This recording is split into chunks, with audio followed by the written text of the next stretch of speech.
Sir, সব ধরনের মাইয়ার কালেকশন আছে আমার কাছে। কেমন পিস চান বলেন, সামনে এক্ষুনি হাজির করবো।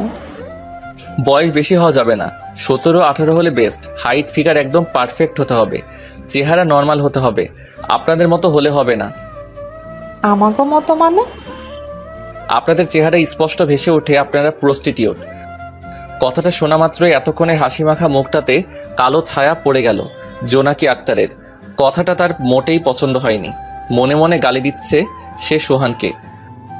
শালা হারামে একটা, বেশ্যার শরীর মজা লাগে আর চেহারা মজা লাগে না। ওই চুমকি আর মায়ারে ধইরা আন। চুমকি তো সার্ভিসে আছে। মায়া কই? ওর আজ শরীর ভালো না। চুমকিরে দেখতে হইলে বসা লাগবো, আর মায়ার জন্য আর একদিন পর আসতে হইব। চুমকিকে না হয় অল্প সময়ের জন্য ডেকে দাও। না স্যার, আমাকে ধান্দা বেইমানির হইলেও তা আমরা ইমান দিয়া করি। রুটি রুজি আমাগো, বেইমানি কেমনে করি কন? তবে আপনি এত শর্ত দিচ্ছেন কেন তা জানা যাইব? এত জেনে তুমি কি করবা? মায়াকে কি একটু দেখার ব্যবস্থা করা যায়? স্যার, সবাই মনে করে আমাগো খালি শরীর আছে, মন নাই। কিন্তু আমাগো মন আছে। ওরা আমার দায়িত্বে এইখানে থাহে, তাই অগো ভালো মন্দ দেখার দায়ও আমার। আর কেউ নেই? না, আপনি যেমন মেয়ে চাইতেছেন এইরকম মেয়ে আর নাই। দেখো, অন্যান্য কাস্টমারের চেয়ে আমি বেশি টাকা দিব। না স্যার, পারবো না। মেজাজ খারাপ হচ্ছে সোহানের। এটা কেমন ফাইজলামি? এত ব্যস্ত মানুষ সে, কাজ ফেলে এখানে এসেছে, অথচ ওকে এভাবে তাড়িয়ে দেওয়া হচ্ছে। খুবই অপমানজনক ব্যাপার। এই মহল্লায় ওর আশাই ঠিক হয়নি। দেশে এত জায়গা থাকতে এখানে কেন এসেছিল? মরতে? শোনো মহিলা, এই যে এত ভাব নিচ্ছ না, এতটা ভাব নেওয়ার কিছু নেই। তুমি জাস্ট একটা প্রস্টিটিউট, রাজ্যের কাজ ফেলে এসেছে এখানে, আর তুমি এভাবে ইনসাল্ট করছো আমাকে। তোমরা একটা কাস্টমারের কাছে কত পাও? ঊর্ধ্বে 1,500, এর বেশি তো কখনোই পাও না। আমি তোমাকে পার মান্থ 50,000 পে করতাম। 50,000 বুঝো? 50,000 টাকা প্রতি মাসে। আর তোমার মেয়ের খরচ সব আমি আলাদা বহন করতাম। দেখেন স্যার, আপনার এইখানে ভাল লাগলে আবার আইসেন, আর যদি আমাগো চেহারা আর এই মহল্লা পছন্দ না হয় তাইলে আর আইসেন না। রাগে ফুঁসছে সোহান, মেজাজ আসমানের চূড়ায় উঠছে। নষ্ট মহিলা এমন ভাব নিচ্ছে, মনে হচ্ছে যেন প্রতি কাস্টমারের কাছ থেকেও প্রতি মাসে 50-60 হাজার টাকা পায়। যত সব নষ্টার দল। সোফা ছেড়ে উঠে দাঁড়ালো সে। ফোনে কাউকে বলতে বলতে রুম থেকে বেরিয়ে যাচ্ছে। কোথায় পাঠিয়েছো আমাকে? একটা মেয়েকেও দেখায়নি এরা। তুমি জানো সময় ব্যাপারটা আমার কাছে কতটা গুরুত্বপূর্ণ? এত কাজ ফেলে আসছি আমি, আজাইরা টাইম ওয়েস্ট করলাম এখানে। অন্য কোথাও খোঁজ নাও, আজই মেয়ে চাই আমার। কথাগুলো এক নিঃশ্বাসে বলে শেষ করলো সোহান। বেশ চেঁচাচ্ছিল সে। ওপাশ থেকে তার বিজনেস ম্যানেজার কি বলছে সেগুলো পাত্তা না দিয়েই এক নাগাড়ে বলে শেষ করলো কথাগুলো। সোহানের চেঁচামেচিতে আশপাশের রুমগুলো থেকে উকি দিচ্ছে কিছু পতিতা। খুব দ্রুত গতিতে সিঁড়ি বেয়ে নিচে নামছে সোহান। পিছন পিছন যাচ্ছে তার পিএস জাহিদ। সে একজন নির্বাক দর্শক, প্রয়োজন ছাড়া একটা কথাও সে বলে না। সোহান যত চেঁচামেচি করুক, রাগ করুক, তার মাঝে কখনোই কোনো বিশেষ প্রতিক্রিয়া দেখা যায় না। সোহানের রাগ উঠলে বেশিরভাগ তুফান জাহিদের উপর দিয়েই যায়, কিন্তু সে একদম স্বাভাবিক থাকে। তার চেহারা দেখলে মনে হয় কোথাও কিছু হয়নি। পরিস্থিতি অত্যন্ত স্বাভাবিক এবং শান্ত আছে। নিচে নেমেই সোহানের চোখ গেল সরু গলিটা উল্টো দিকের জরাজীর্ণ দোতলা বিল্ডিংটাতে।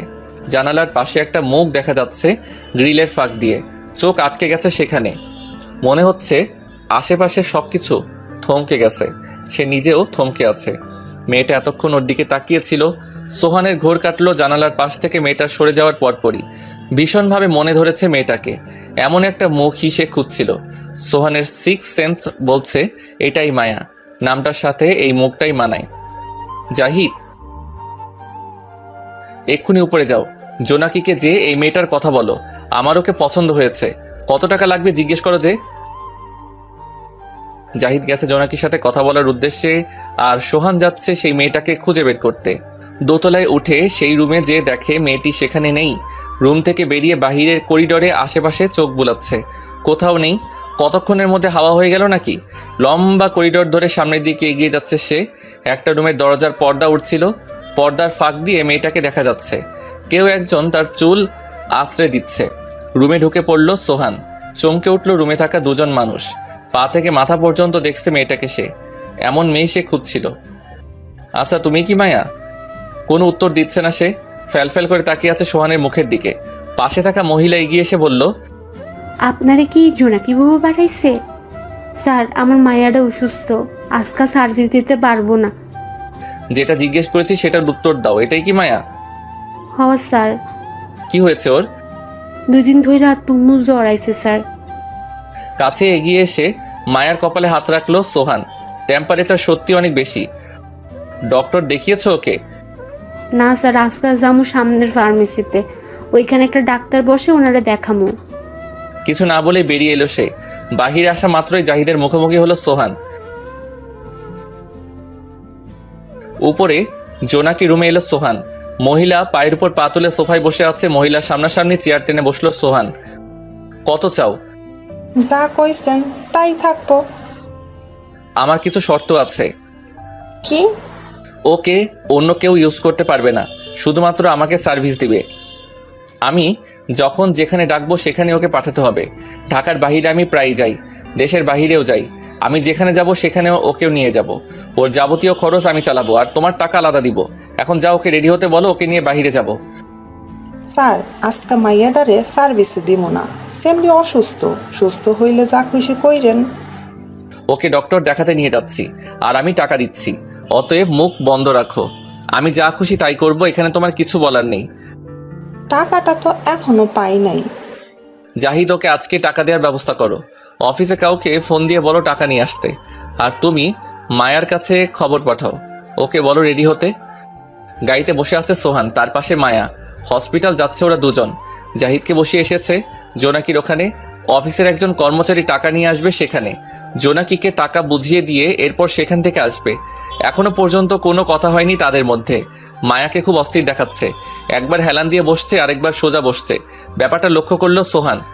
তোমার কি বেশি খারাপ লাগছে? বমি করব। ওয়েট, গাড়িতে করো না প্লিজ। কোনো মতে গাড়িটা একদিকে পার্ক করলো সোহান। গাড়ি থেকে বেরিয়ে গড়গড় করে বমি করতে শুরু করলো মায়া। সামনের দোকান থেকে দৌড়ে 1 বোতল পানি কিনে আনলো সে। মায়ার দিকে পানির বোতলটা এগিয়ে দিল। কুলি করে চোখে মুখে পানির ঝাপটা দিল মায়া। গাড়িতে বসবে এখন নাকি আরো কিছুক্ষণ এখানে দাঁড়াবে? না, এখন ঠিক আছি, গাড়িতে বসবো। গাড়িতে এসে বসলো দুজন। বেশি দূর আর বাকি নেই, খুব জোর 5 থেকে 7 মিনিট সময় লাগবে। তুমি কি গাড়িতে উঠলে বমি করো? না, জ্বর এসেছে তো, তাই গতকাল থেকে বমি হচ্ছে। 2 দিন হয়ে গেছে, এখনো ডক্টর দেখানো হয়নি কেন? ডক্টরের কাছে যেতে ভালো লাগে না। অসুস্থ শরীর নিয়ে পড়ে থাকতে ভালো লাগে? ভালোই লাগে। কাজ থেকে 3-4 দিন অবসরে থাকা যায়, নিজের মতো করে কয়েকটা দিন কাটানো যায়। আর নয়তো সারা বছর অন্যের পুতুল হয়ে বসে থাকতে হয়। মায়ার কণ্ঠে কিছুটা অভিযোগের আভাস পাচ্ছে সোহান। মায়ার দিকে একবার তাকালো সে। ডক্টরের চেম্বারে বসে আছে দুজন। চোখে চশমা লাগিয়ে সামনে বসে আছে ডাক্তার। নাম কি তোমার মামনি? মায়া। সুন্দর নাম। বয়স কত? 18 বছর 3 মাস। এই ভদ্রলোক কি হন তোমার? জি, উনি। ও আমার ওয়াইফ। থতমত খেয়ে গেল মায়া। এটা কি বললো লোকটা? বউ? ডক্টর মাথা তুলে একবার সোহানকে দেখছে, আরেকবার মায়াকে দেখছে। লোকটাকে দেখে তো মনে হচ্ছে ভালোই পয়সাওয়ালা, কিন্তু বউটা সেরকম তো কিছু মনে হচ্ছে না। ড্রেস আপ দেখে তো মনে হচ্ছে নিম্ন মধ্যবিত্ত ঘরের। লোকটা কয়েক সেকেন্ড সেসব ভেবে নিজের মনকে বুঝ দিল এটা বলে, যার যার ব্যক্তিগত ব্যাপার, আমি অত ঘেটে কি করব। তা কি সমস্যা আম্মু? জ্বর, মাথা ব্যথা, গত রাত থেকে বমি করেছি 4 বার। মাথা ব্যথা কি সার্বক্ষণ থাকে? না, রাতের দিকে বেশি হয়। মায়ার প্রেশার চেক করে ডক্টর বলল, প্রেশার তো অনেক লো। শ্বশুর বাড়িতে কি খাবার দাবার ঠিক মতো দেয় না নাকি? নতুন বিয়ে তো, খাওয়া দাওয়াটা ঠিক মতো করতে চায় না, লজ্জা পায় বোধ হয়। তুমি কি করো, জোর করে খাওয়াতে পারো না? জি, খাওয়াবো। মায়া মাথা নিচু করে সোহানের মিথ্যা কথাগুলো খুব মন দিয়ে শুনছে। বউ শব্দটা কেমন যেন, কথাগুলো মিথ্যা কিন্তু শুনতে ভালো লাগছে। বিশেষ করে বউ শব্দটা একদম হৃদয় গহীনে কাঁপন ধরানোর মতো। প্রেসক্রিপশন হাতে নিয়ে ফার্মেসি থেকে মেডিসিন কিনছে সোহান। পা থেকে মাথা পর্যন্ত গাড়িতে বসে তাকে দেখছে মায়া। কখনো কোনো পুরুষকে এতটা খুঁটে খুঁটে দেখা হয়নি তার। আজ কেন যেন ইচ্ছে হচ্ছে লোকটাকে দেখতে। হয়তোবা আজ পর্যন্ত কোনো পুরুষ ওর কপালে হাত রেখে জ্বর মাপেনি তাই, হয়তোবা ওকে কেউ আজ পর্যন্ত বউ ডাকেনি তাই। গাড়িতে এসে বসেছে সোহান। সন্ধ্যা হতে চলেছে। গাড়ি স্টার্ট দিয়ে সে বলতে শুরু করলো, কি খাবে বলো? কিছু না, খেতে ভালো লাগে না, তিতা লাগে সবকিছু। সেটা তো একটু লাগবেই, তাই বলে তো আর খাওয়া অফ করলে চলবে না, জোর করে হলেও খেতে হবে। আপনার যেখানে ভালো লাগে সেখানে চলেন। তুমি কিন্তু এখনো পর্যন্ত আমার নামটা জানতে চাওনি। আমরা কাস্টমারের নাম জিজ্ঞেস করি না। কেন? প্রতিদিন কমপক্ষে ৬-৭টা কাস্টমার আসে, কতজনের নাম মনে রাখবো, তাই আর জিজ্ঞেস করি না। পুরনো নিয়ম বাদ, এখন থেকে এত কাস্টমার তোমার কাছে যাবে না, শুধুমাত্র আমি যাব। জোনাকির সাথে আমার ডিল হয়েছে, তাছাড়া সম্পর্কটা কিন্তু শুধুমাত্র ব্যবসার মধ্যে আবদ্ধ রাখতে চাচ্ছি না। আমি চাচ্ছি সম্পর্কটা গভীরভাবে তৈরি করতে। সেটা তোমাকে পরে ডিটেলসে বুঝিয়ে বলবো। ঠিক আছে। তুমি এখনো পর্যন্ত আমার নামটা জানতে চাচ্ছ না? কি নাম আপনার? সোহান, তুমি কিন্তু বেশ শুদ্ধ করে কথা বলো। তোমার ওখানে এত শুদ্ধ করে কেউ কথা বলে না। তুমি কোথা থেকে শিখলে? পূর্ণিমার কাছ থেকে। পূর্ণিমাকে? বাংলা ছবির নায়িকা। অট্ট হাসি হাসছে সোহান। এভাবে অহেতুক হাসার কোনো মানে খুঁজে পাচ্ছে না মায়া। মুখটা কালো হয়ে যাচ্ছে তার। পূর্ণিমা তার খুব প্রিয়। প্রিয় লোককে নিয়ে কেউ হাসাহাসি করলে মায়ার কষ্ট হয়, এখনো হচ্ছে। মুখটা অন্যদিকে ঘুরিয়ে ফেললো ও। কি ব্যাপার, মুড অফ করে ফেললে যে? এমনি। তোমার পূর্ণিমাকে নিয়ে হেসেছি বলে? ও আমার পছন্দের মানুষ খুব। ওকে সরি, আর কখনো বলবো না, ঠিক আছে? রেস্টুরেন্টের বাহিরে গাড়ি থেমেছে। মামাকে গাড়ি থেকে নামতে বলল সোহান। গাড়ি থেকে নেমে আশেপাশে তাকাচ্ছে মায়া।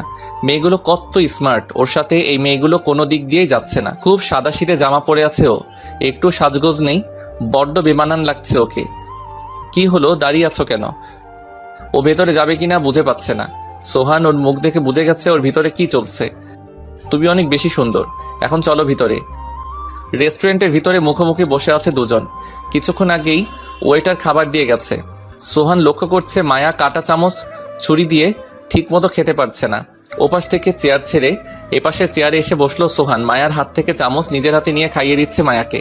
কখনো এভাবে যত্ন আত্মি পায়নি সে, এই প্রথমবার এতটা যত্ন আত্মি পাচ্ছে। আবেগটা একটু একটু উকি দিচ্ছে, যদিও বা মাত্র কয়েক ঘন্টার পরিচয়, এমন আবেগ উকি দেওয়ার কথা না, তবু দিচ্ছে। মানুষটাকে জানতে ইচ্ছে হচ্ছে, নিজের মনের সমস্ত অপ্রকাশিত কথাগুলো, ইচ্ছেগুলো জানাতে ইচ্ছে হচ্ছে। এভাবে তাকিয়ে আছো কেন, কিছু বলতে চাও? বলো, কি বলবে? আমি কে সেটা তো আপনি ভালো করেই জানেন, তাহলে এত যত্ন নিচ্ছেন কেন? তোমার পছন্দ হচ্ছে না?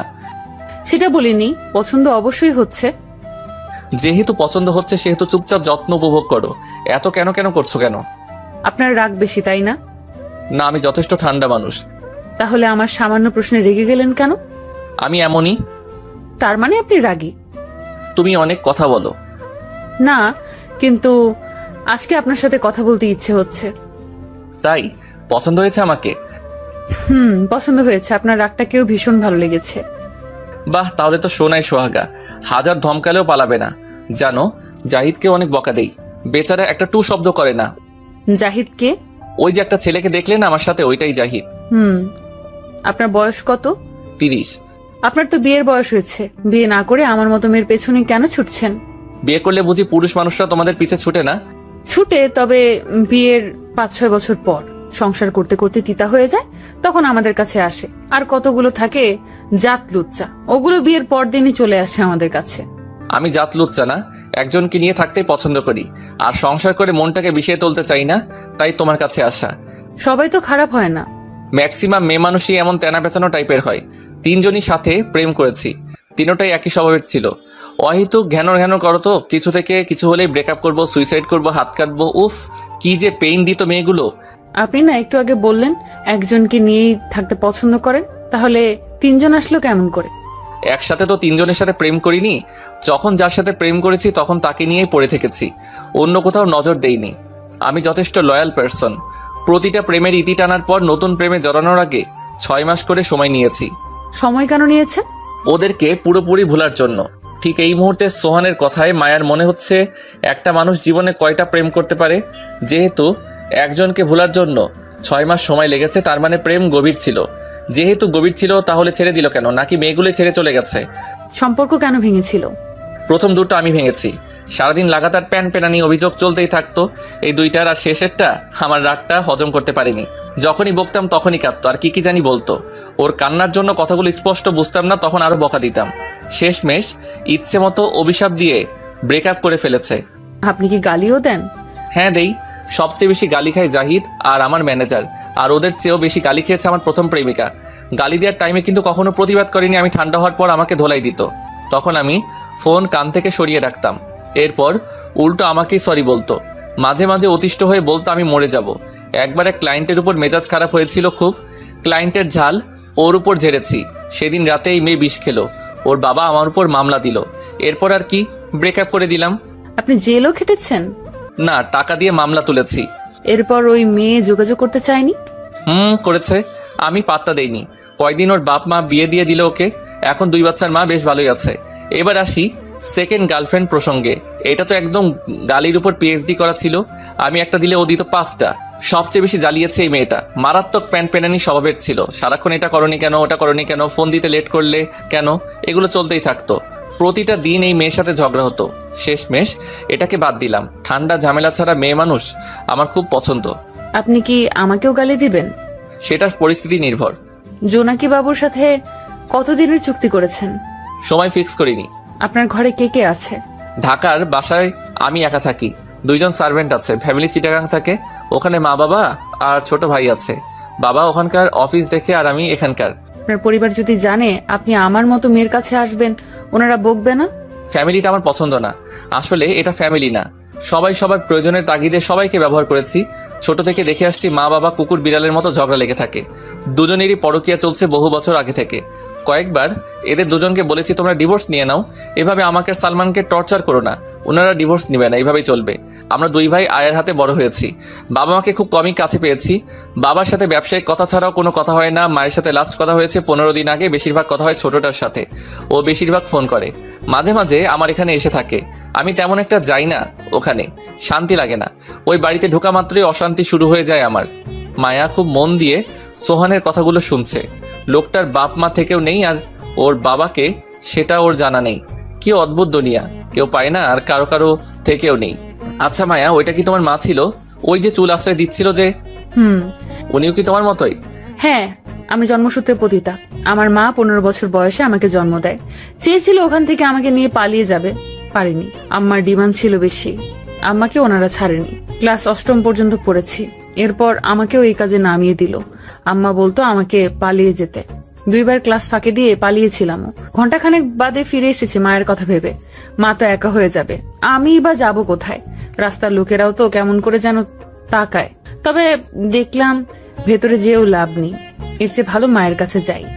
জীবন কেমন যেন খুব এলোমেলো, খুব ছন্ন ছাড়া। যাই হোক, সেসব বাদ দাও। পেট ভরেছে তোমার? আরো কিছু খাবে? না। চলো আমার বাসায় যাবে। আমার তো শরীরটা ভালো না আজই। আমি সেসব কিছু করব না। তুমি তোমার মতো থাকবে। শোনো, সুস্থ হওয়ার জন্য ভালো একটা পরিবেশ দরকার। ওটা তোমার ওখানে নেই। সুস্থ হলে তুমি চলে যেও, আবার আমার এখানেও থাকতে পারো। যাবে আমার সাথে? আমাকে বিশ্বাস করতে পারো। যাব। সোহানের বাসার ড্রয়িং রুমে বসে আছে মায়া। পাশে 10-12টা শপিং ব্যাগ। এসবগুলো শপিং মায়ার জন্য করেছে সোহান। রেস্টুরেন্ট থেকে ফেরার পথে মার্কেট হয়ে এসেছে দুজন। নিজেকে বেশ সুস্থ মনে হচ্ছে মায়া। মন ভালো থাকলে শরীরটাও ভালো লাগে, সেটা আবারও প্রমাণিত হলো। বাসার কাজের লোক দুটো মায়াকে আর চোখে দেখছে। এর আগেও তারা এ বাসায় একজন মেয়েকে প্রায় আসতে দেখতো। মেয়ে আসতো, রাতে থাকতো, পরদিন সকালে চলে যেত। আবার কখনো 2-3 দিন এখানে থেকে তারপর যেত। সোহান এতক্ষণ ফোনে কথা বলছিল। কলটা কেটে চলে এলো মায়ের মুখোমুখি। কি ব্যাপার, বসে আছো যে? এখনো ফ্রেশ হচ্ছ না?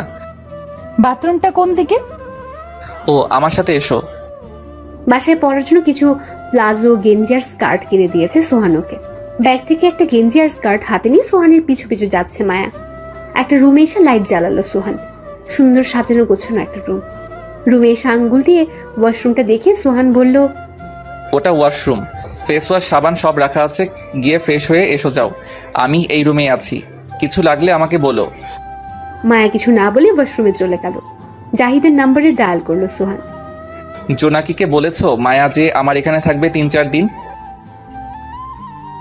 ঝামেলা করেনি তো? রাতে খেয়েছো? তোমার ফ্যামিলিতে কে কে যেন আছে? যাও, ওদের নিয়ে বাইরে থেকে খেয়ে এসো। আজকে তোমার টাকা দিয়ে বিল পে করো, কাল আমি তোমাকে টাকা দিয়ে দিব। যাও তো, কথা বাড়িও না।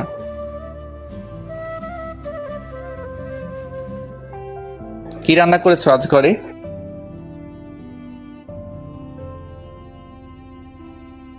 ও, তোমার প্রিয় খাবার রান্না হয়েছে আজ? আমি সবই খেয়াল করি জাহিদ। তুমি আমার সাথে প্রতিদিন 8-9 ঘন্টা কাটাও। তোমার পছন্দ অপছন্দ লক্ষ্য করাটাই স্বাভাবিক। আচ্ছা, কালই যেও, এখন রাখি। ফোনটা রেখে বিছানায় হেলান দিয়ে বসে আছেন সোহান। মিনিট 10 পরে বেরিয়ে এলো মায়া। ওই খুব ফ্রেশ দেখাচ্ছে। এর আগে স্কার্ট সে কখনো পরেনি। আজকে প্রথম নিজের কাছে উদ্ভট লাগছে নিজেকে। মনে হচ্ছে লুঙ্গি পরেছে। জ্বরটা কি এখন আছে মায়া? না, তেমন নেই, সহ্য করার মতো। এই শামিম, ড্রয়িং রুম থেকে মেডিসিনের প্যাকেটটা দিয়ে যাও তো। মায়া, তুমি বসো এখানে। খাটের একপাশে জানালার দিকে পিঠ থেকে বসলো মায়া। বাইরে থেকে বাতাস এসে ওর ঘাড়ে পিঠে লাগছে। পেছনের চুলগুলো বাতাসে উড়ে বার সামনের দিকে এলোমেলো হয়ে আসছে। কাজের লোক শামিম এসে মেডিসিনের প্যাকেটটা দিয়ে গেল, সে সাথে 1 বোতল পানি। প্রেসক্রিপশন দেখে ট্যাবলেট বের করে দিচ্ছে সোহান। মায়ের দিকে মেডিসিন আর পানির বোতল এগিয়ে দিয়ে বলল, খাও। মেডিসিন খেয়ে পানির বোতলটা সোহানের দিকে এগিয়ে দিল মায়া। চুলগুলো খোপা করতে যাচ্ছিল, ঠিক সে সময় সোহান বলল, উঠতে দাও মায়া, দেখতে ভালো লাগছে। আপনাকে যত দেখছি তত অবাক হচ্ছি। খুব রহস্যময় লাগছে আপনাকে। এতটা যত্ন পাওয়ার অধিকার আমার নেই, তবু দিচ্ছে কেন বলুন তো? আসো, পুরো ব্যাপারটা ক্লিয়ার করি। চাইলে আমি অন্য 10টা কাস্টমারের মতো ব্যবহার তোমার সাথে করতে পারতাম। সেটা হতো শুধুমাত্র শারীরিক চাহিদা মেটানোর জন্য, মানসিক চাহিদা মিটতো না। সারাদিন নানান কাজে ব্যস্ত থাকি। আমার ইচ্ছে হয় ব্যস্ততার মাঝেও কারোর সাথে মন খুলে 2 মিনিট কথা বলি, কেউ আমাকে ফোন করে খোঁজ খবর নিক, আমি ভালো আছি কিনা, আমার মনটা ভালো আছে কিনা সেসব খোঁজ করুক, আমার খুঁটিনাটি সমস্ত বিষয়গুলো খেয়াল করুক। দিন শেষে কারোর সাথে কথা বলে আমার সারাদিনের মানসিক ক্লান্তিটা মিটাই। শরীরের চাহিদা টাকা দিলেই মিটে, মনের খোরাক টাকায় মিলে না। এবার আসি তোমাকে কেন সিলেক্ট করলাম সেই প্রসঙ্গে। প্রথমটা ফিনান্সিয়ালি আমার স্ট্যাটাসের ছিল, একদম খাপে খাপ মিলে, কিন্তু প্রেম করে বিশেষ শান্তি পাইনি, মনের খোরাক মিটেনি। দ্বিতীয়টা ছিল মিডল ক্লাস, আস্ত একটা জাদরেল ছিল ওইটা, সেখানে শান্তি পাওয়ার কোনো প্রশ্নই আসে না। আর 3 নম্বরটা আমাকে বুঝতো না, বলতাম একটা বুঝতো আরেকটা, সেটা ছিল নিম্ন মধ্যবিত্ত পরিবারের, সেখানেও শান্তি পাইনি। সব ক্লাসের মেয়েদের সাথে প্রেম করে দেখেছি, সুবিধা করতে পারিনি। শেষমেশ তোমাদের পাড়ায় যাওয়ার সিদ্ধান্ত নিয়েছি। কেন জানো? তোমাদের মেন্টালিটি একটু অন্যরকম।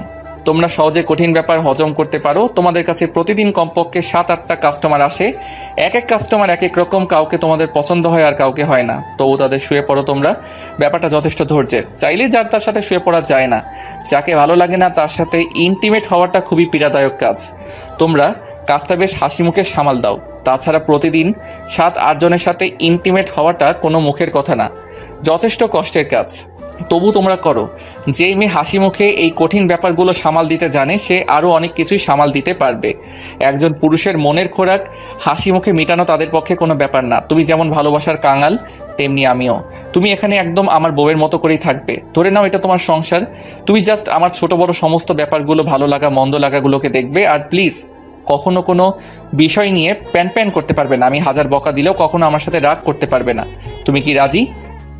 মায়ের কাছে এই কথাগুলো এলোমেলো লাগছে। শুরুর দিকে সব ঠিকই লাগছিল, যখন শুনলো তুমি আমার বউয়ের মতো থাকবে, এটা তোমার সংসার, এরপর থেকে সব তালগোল পাকিয়ে যাচ্ছে। এতটাও কি পাওয়ার যোগ্যতা সে রাখে? হতে পারে সে মিথ্যে বউ, মিথ্যে সংসার, তবুও অনুভূতিটা সত্যিকারের মনে হচ্ছে। শুধুমাত্র মনের খোরাক মেটানোর বিনিময়ে এত কিছু করছে লোকটা। মনের খোরাকের এত মূল্য? কান্না পাচ্ছে মায়ার। কেন পাচ্ছে সেটা সে জানে না। জ্বরটাও আবার পাচ্ছে, বোধহয় খুশিতে জ্বর বেড়ে যাচ্ছে। মানুষটাকে একবার ছুঁয়ে দেখতে ইচ্ছে করছে।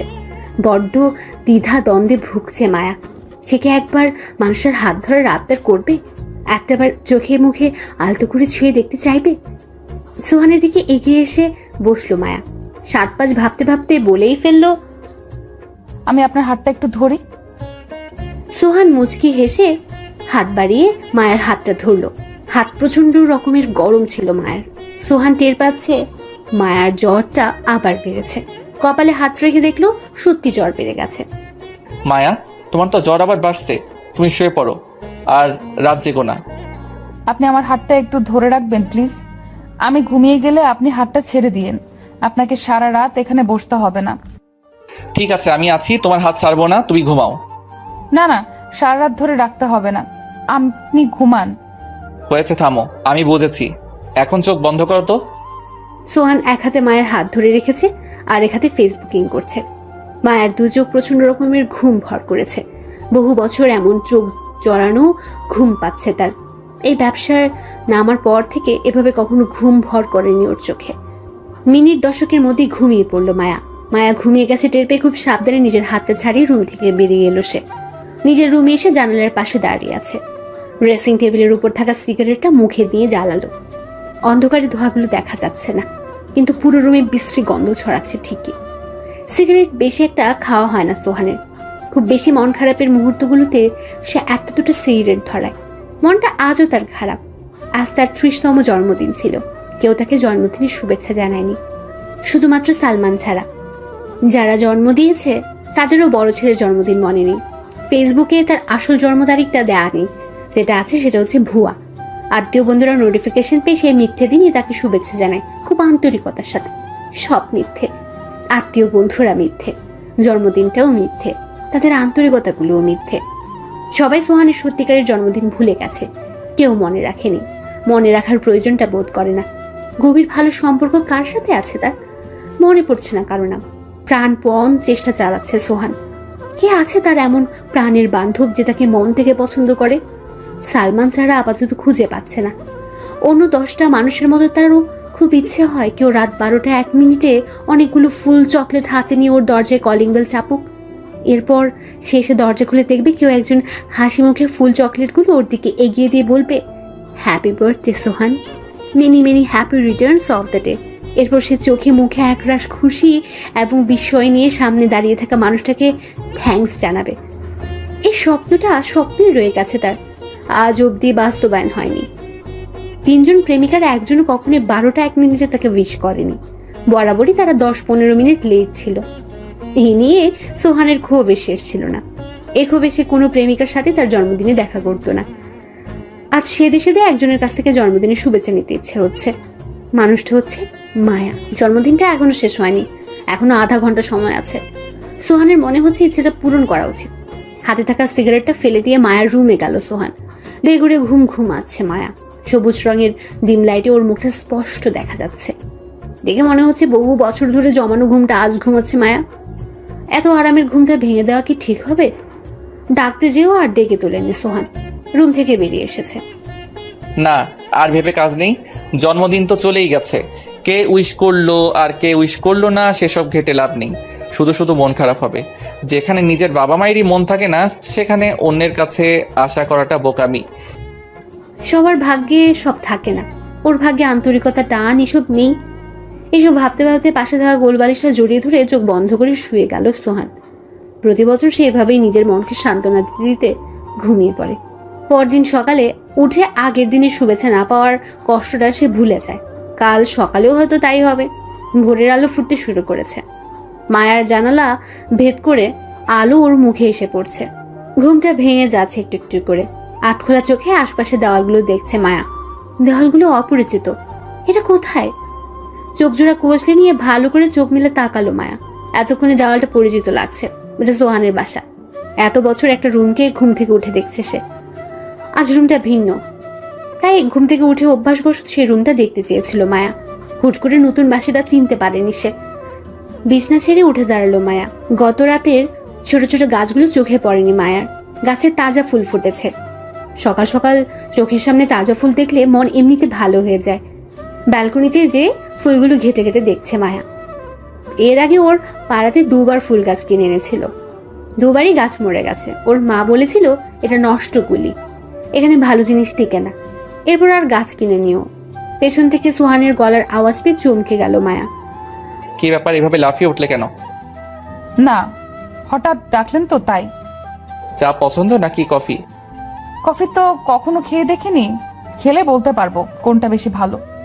ফ্রেশ হয়েছো? না। যাও ফ্রেশ হয়ে এসো, আমি কফি দিতে বলছি। মায়া ওয়াশরুমে চলে গেল আর সোহান গেল কিচেনে কফির ফরমাইশ দিতে। কফি হতে হতে সোহান নিজেও ফ্রেশ হয়ে এলো। 2 মগ কফি নিয়ে মায়ার রুমে এসে দেখে মায়া মুখ মুছছে। সোহানকে দেখে মায়া বলল, বারান্দায় বসি। বসো। এই রতন, 2টা চেয়ার দিয়ে যাও তো এখানে। ব্যালকনিতে বসে ধোয়া ওঠা গরম কফির মুখে চুমুক দিচ্ছে ওরা দুজন। কি কফি টেস্ট কেমন? খুব ভালো। তো এখন বলো কোনটা প্রিয়? লাল চা বেশি প্রিয়। ঠিক আছে, কাল থেকে তোমার জন্য লাল চা বানানো হবে। মাঝে মাঝে কফিও খাবো।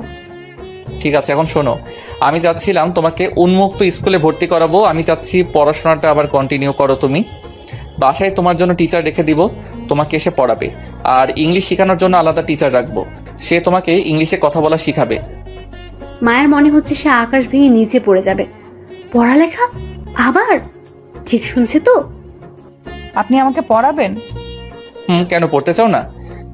সত্যিই পড়াবেন? মিথ্যা মিথ্যি পড়ানো যায় নাকি? কেন যেন মনে হচ্ছে আপনি আলাদিনের জিন। আমি মানুষ, কোনো জিন টিন না। এখানে তো তাহলে আমাকে পার্মানেন্টলি থাকতে হবে। থাকবে, সমস্যা কোথায়? জোনাকি বুবু মানবে? সর্বক্ষণ জোনাকি জোনাকি করো কেন? কি করবে এই মহিলা? তোমাকে খেয়ে ফেলবে? ও মানবে না, ওর বাপ সহ মানবে। রেগে যাচ্ছেন কেন? কানের কাছে বারবার জোনাকির কথা বলো না তো, ভালো লাগে না এই মহিলাকে আমার। কেমন যেন চারাল টাইপ, আজ তো একটা জাদরেল। ওকে দেখলেই আমার সেকেন্ড গার্লফ্রেন্ডের কথা মনে পড়ে যায়। মায়া শব্দ করে হাসছে সোহানের কথায়। তুমি হাসছো কেন? দ্বিতীয় প্রেমিকা আপনাকে খুব জ্বালিয়েছে, তাই না? অনেক বেশি।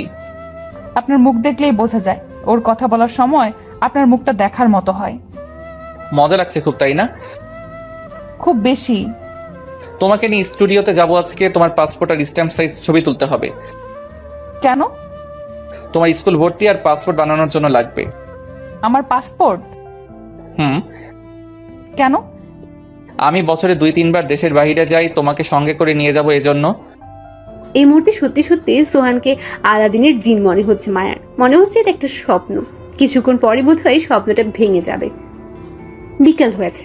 পশ্চিম আকাশে সূর্যের তেজ কমে গিয়েছে অনেকটাই। সাদা মেঘে কমলা রঙের আলো ছড়িয়ে পড়ছে। মায়া ফুলগুলোতে পানি দিচ্ছে। সন্ধ্যা মালতীগুলো ফুটতে শুরু করেছে। আজ সকালে সোহান ওর হাতে একটা ফোন দিয়েছে। ফোনটা সোহানের আলমারিতে পড়েছিল। দুপুরের দিকে ড্রাইভারকে দিয়ে সিম কার্ড পাঠিয়েছে। মায়ের সাথে অনেকক্ষণ কথা বলেছে ও। মা খুব খুশি। এবার বুঝি তার মেয়ে এই নরক থেকে মুক্তি পেল। সোহানকে প্রাণ ভরে দোয়া দিয়েছেন তিনি। সোহান বলেছে ঘরটাকে নিজের সংসার হিসেবে আগলে রাখতে। আচ্ছা, সংসার কিভাবে আগলে রাখে? মাকে তো কখনো দেখেনি সংসার করতে। মেয়ে মানুষ তো মায়ের কাছ থেকেই সংসার করা শেখে। এখন কি হবে? ওর তো খালা মামিও নেই বা কোনো বড় বোন নেই সংসার করা শেখাবে।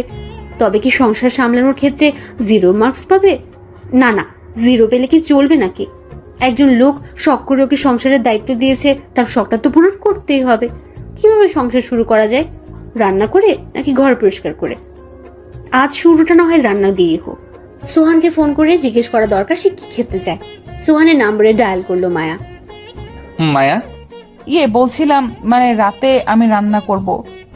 কি রান্না করব? তুমি না অসুস্থ? এখন একটু ভালো আছি। এখন রান্না করার দরকার নেই, সুস্থ হও এরপর রান্না করো। করি না একটু? না, আমার জন্য না, আপনার জন্য রান্না করতে চাই। আপনার প্রিয় কিছু। আমার জন্য? কিছু করতে হবে না। তুমি এই অসুস্থ শরীরে আমার জন্য কিছু করতে চেয়েছো, এতেই আমি খুশি, খুব বেশি খুশি হয়েছি। বেশি কিছু করব না, শুধু একটা পদের কথা বলেন, আমি তাই করব। এসব জোরাজোরি আমি একদম পছন্দ করি না মায়া। কাজ করছি, আজাইরা পেঁচাল বন্ধ করো যত সব। রাগ করে ফোনটা কেটে দিল সোহান। কি হলো কিছুই বুঝলো না মায়া। পুরো ব্যাপারটা মাথার উপর দিয়ে গেল তার। মাত্রই না বললো খুব খুশি হয়েছে, তাহলে এমন রাগ দেখালো কেন? একটু কষ্ট পেল মায়া। তার কি দোষ? লোকটাই তো বললো এটা কি নিজের সংসার ভাবতে। হতে পারে ব্যস্ত, তাই হয়তো এমনটা করলো। জোনাকির মুখোমুখি বসে আছে মায়ার মা বিউটি। জোনাকি পান চেপাচ্ছে আর বিউটির সাথে কথা বলছে। তোর মাইয়ার তো কপাল খুইলা গেছে রে বিউটি। হ বুবু। বেটার হাব ভাবে তো লাগতেছে তোর মাইয়ারে একেবারে তার কাছে রাইখা দিব। বিয়া শাদি করবো নাকি, জানোস কিছু? না, তেমন কিছু তো কইলো না। কেন জানি মনে হইতাছে তুই জানোস, যাই নাও না জানার ভান করতেছস। ছি বুবু, কি কন? সত্যি জানি না আমি। বুবু, কিরে কুসুম, এমনি হাঁপাইতেছস কেন? কাজলের ব্যথা উঠছে, ডাক্তার লাগবো। এ ডাক্তার লাগবো, ডাক্তার খরচ দিব কেডা? তোর বাপে আজকে 7 মাস ধইরা কাজলের ইনকাম বন্ধ, ওরে উল্টা খাওয়াইতে হইতেছে। ওই বিউটি যা তো কাজলের কাছে। আর কুসুম, তুই ফখরুল রে গিয়া কইবি ডাইরেক্ট খবর দিতে। আর বিউটি শোন, যদি মাইয়া হয় সোজা আমার কাছে নিয়ে আসবি, আর যদি পোলা হয় এতিমখানায় দিয়ে আসতে পারবি। বুবু, মাস 2 মার কাছে থাকতে দেন। দুধের বাচ্চারা মা ছাড়া কেমনে থাকবো? ইস, পিরিত কত! এত পিরিত কই পাস বিউটি? বাচ্চা একটার লগে ঝুলাইয়া রাখলে কি বেটারা ওর কাছে যাইব নাকি? মাইয়া হইলে না হয় ছাড় দন যায়, পোলা হইলে এক চুলো ছাড় দিব না আমি। ওর পোলার লাইকা কি আমি আমার ধান তালাটে উঠামো? বেহুদা কথা বাড়াইস না তো, যা কাজলের কাছে যা। বিউটি দৌড়ে গেল কাজলের রুমে। ব্যথায় কৌকাচ্ছে সে। বিউটি পাশে বসতেই হাত চেপে ধরলো কাজল। বুবু শোনো। কি রে বোন? আমার যদি মাইয়া হয়, তুমি যেমন পারো আমার মাইয়ারের এখান থেকে সরাইয়া ফেলাইবা। ওরা কেউ জানার আগে কামটা সারতে হইব। কেমনি সরামো? ফখরুল রে দেখোস না, কারো বাচ্চা হইতে নিলে দরজার বাইরে কেমন খাড়াইয়া থাকে। তাহলে বুবু বাচ্চারে লবণ খাইয়া মাইরা ফেলাইও। আমি চাই না আমার মাইয়াটা এখানে পইচা মরুক। এখানে পইচা মরার চেয়ে একবারে মইরা যাওয়াই ভালো। কি কস পাগল ছাগলের মতো? ঠিক কইতাছি বই, নিজে এতকাল পইচা মরছি, তুমি বুঝো না পইচা মরার কষ্ট কি? আচ্ছা দেখি কি করা যায়। তুই আল্লাহরে ডাকতে থাক কাজল, কালেমা পর বেশি কইরা। সন্ধ্যা হয়ে গেছে। কাজ শেষ করে অফিস থেকে বেরিয়েছে সোহান। গাড়িতে উঠে হোশ হলো মায়ের কথা। ব্যবহারটা কি বেশি খারাপ হয়ে গেল? ভালো কথাই জানতে চেয়েছিল মেয়েটা, রাগ না দেখালেও চলতো। এত রাগ সোহানের আসে কোথা থেকে সেটা সে নিজেও বুঝে না। বাসায় এসে পৌঁছেছে সোহান। ড্রয়িং রুমে বসে টিভি দেখছে মায়া। ঘরে ঢুকে মায়ের কপালে হাত দিয়ে দেখলো কপালে জ্বর আছে কিনা। না, টেম্পারেচার তেমন নেই, হালকা আছে, সম্ভবত 100 ডিগ্রি হবে। মায়া, জি। যাও চুল বেঁধে আসো, আমি ফ্রেশ আসছি, একসাথে রান্না করব। আপনি রান্না করবেন? আমি একটা মেয়ে মানুষের চেয়ে ভালো রাখতে পারি। এখন যাও, ভালো মতো চুলটা খোপা করবে, রান্নায় যাতে চুল না পড়ে। খাবার চুল দেখলে আমার মেজাজে বিগড়ে যায়। জি, যাচ্ছি। মায়ের খুশি খুশি লাগছে। খুব দ্রুত চুলটা আটসাট করে বেঁধে কিচেনে চলে এসেছে সে। লোকটা রাগী হতে পারে কিন্তু ভালো, অনেক ভালো। খুব পছন্দ হয়েছে লোকটাকে মায়ার। এমন মানুষকে মনের সবটুকু দিয়ে ভালোবাসা যায়, কিন্তু মায়ার ভালোবাসতে বারণ। সে যে নষ্টগুলির মেয়ে, ওই পাড়ার মেয়েদের শুধু ব্যবসা করাই মানায়, ভালোবাসা ব্যাপারটা তাদের সাথে যায় না। চলে এসেছো? জি। কি রান্না করতে চাও? আপনার কি পছন্দ? আমার তো কত কিছুই পছন্দ, তুমি কোনটা ভালো রাখতে পারো সেটা বলো। আমি ডাল ভুনা করতে পারি, আলু ভর্তা, ডিম ভাজি আর মাছ ভুনা করতে পারি। ব্যাস এতটুকুই? আর কিছু পারি না। জাস্ট এই কয়টা মেনু পারো? আর তুমি আমাকে জিজ্ঞেস করছো কি খেতে চাই আমি? যদি বলতাম আমি মোরগ পোলাও খাবো তখন তুমি কি করতে? শামীম ভাইয়ের কাছ থেকে শিখে নিতাম। ওর মোরগ পোলাও জঘন্য হয়। আল্লাহ বাঁচিয়েছে আমি তোমাকে তখন রাত্রে না করেছি, আর নয়তো ওই মোরগ পোলাও আমাকে গিলতে হতো। তাহলে এখন কি করব? কি আবার করবে, আমি তোমাকে শিখাবো। যাও ডিপ থেকে মুরগি নিয়ে আসো, মুরগি নরম হতে হতে পেঁয়াজ কেটে চাল ধুয়ে রেডি করি। মাথার বাপাসা চিনচিনে ব্যথা করছে মায়ার। মাথা ব্যথাটা বোধহয় শুরু হচ্ছে, কিন্তু সেদিকে পাতা দেওয়ার তিল পরিমাণ শখ নেই মায়ার। সে রান্না শিখতে চায় সোহানের কাছ থেকে। ভালো একটা মানুষের পাশে দাঁড়িয়ে কিছুক্ষণ সময় কাটাতে চায়। ভালোবাসতে বারণ, কিন্তু পাশে দাঁড়াতে তো বারণ নেই। পেঁয়াজ কাটছে সোহান, পাশে দাঁড়িয়ে মায়া শশা ছিলছে। আচ্ছা, কখনো কাউকে ভালো লাগেনি তোমার?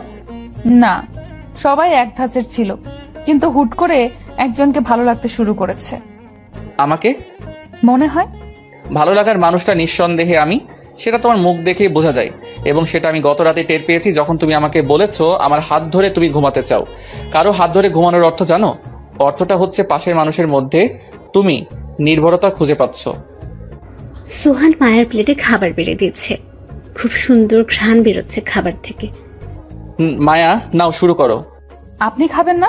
হ্যাঁ খাবো তো, এই যে আমার প্লেটে খাবার বাড়ছি। প্রথম লোকমা মুখে তুলে 3-4 সেকেন্ড থমকে ছিল মায়া। কি ব্যাপার, খাবার মুখে নিয়ে বসে আছো কেন? অসম্ভব ভালো হয়েছে। তোমাকে বলেছিলাম না আমি একটা মেয়ে মানুষের চেয়েও বেশি বেশি ভালো রাখতে পারি। তাই তো দেখছি। নেক্সট উইক তুমি রান্না করে খাওয়াবে।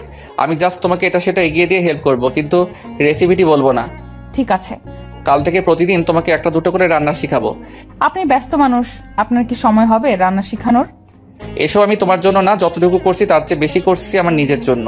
আমি মানুষটা খুব একা, তোমার সাথে সময় কাটাতে পারলে আমার ভালো লাগবে। এতদিন মায়ের ধারণা ছিল টাকা থাকলে বুঝি সব সুখ পায়ের কাছে পড়ে থাকে। ধারণাটা পুরোপুরি ভুল। টাকা থাকলেও মানুষের মনে কষ্ট থাকে, একাকিত্বের কষ্ট টাকায় কুলছে না। আপনার তো এত টাকা, তবু আপনি একা কেন? পয়সাওয়ালা লোকের পেছনে তো মেয়েদের লাইন লেগে থাকে। সমস্যাটা তো সেখানেই মায়া, সব টাকার পিছনে ছুটে, আমার পিছনে ছুটে না। টাকা আছে তো আমার অস্তিত্ব আছে, টাকা নেই তো আমার অস্তিত্বও নেই। মন থেকে কেউ কাছে টানে না, একটাবার কেউ মাথায় হাত বুলিয়ে জিজ্ঞেস করে না, সোহান তুই ভালো আছিস তো? কষ্ট হচ্ছে সোহানের জন্য। এত টাকা থেকে কি লাভ যদি না কেউ সুখের দেখা পায়। কিছুক্ষণ আগে কাজলের সন্তান পৃথিবীর মুখ দেখেছে, মেয়ে হয়েছে তার। রুমে বসে থাকা দায়বাদে বাকি সবার মুখ কালো। মেয়ের আশা তারা কেউ করেনি। বিউটি কুসুমকে নিয়ে বুদ্ধি বের করছে কিভাবে বাচ্চাকে এখান থেকে সরানো যায়। দায়কে না হয় টাকা পয়সা খাইয়ে মুখ বন্ধ করানো যাবে, কিন্তু ফখরুল ওকে কি করবে? ও তো ঘরের বাইরে পাইচারি করছে। মেয়ের ছোট্ট আঙ্গুলগুলো ধরে কাঁদছে কাজল। মেয়ে হওয়ার কি খুব বেশি প্রয়োজন ছিল? এখান থেকে বাচ্চাটাকে বের করার কি কোনো উপায় নেই? কাজল চায় না ফের এই গলিতে কোনো মায়া অথবা কুসুম অথবা চুমকি তৈরি হোক। এই মেয়েগুলো জন্মসূত্রে পতিতা। আরো এমন অনেকে আছে যারা জন্মসূত্রেই ব্যবসায়ী। কাজল দেখেছে তাদের মায়েদের চাপা কান্না যখন তাদের মেয়েদের ওই লোকগুলোর হাতে একা রুমে তুলে দেওয়া হতো। সবচেয়ে কম বয়সে কাজে লাগানো হয়েছিল কুসুমকে। মাত্র 12 বছর ছিল মেয়েটার। 28 বছর বয়সী কোনো এক যুবকের তৃষ্ণা মেটাতে তাকে পাঠানো হয়েছিল এই বাড়ির পূর্ব দিকের ঘরটাতে। ঘরের ভেতর চিৎকার করছিল কুসুম, আর বাইরে ছিল ওর মা। ওদের চিৎকারে চারপাশ ভারী হয়ে যাচ্ছিল। এতটুকুন মেয়ে যার বয়স ছিল পেনি করে বাড়ির উঠানে খেলার, সেই মেয়েকে পাঠানো হয়েছিল কোনো এক দানবের ভোগের বস্তু হওয়ার জন্য। হ্যাঁ, দানব। সে 28 বছরের যুবকটাকে সেদিন কুসুমের কাছে দানব ছাড়া আর কিছুই মনে হয়নি।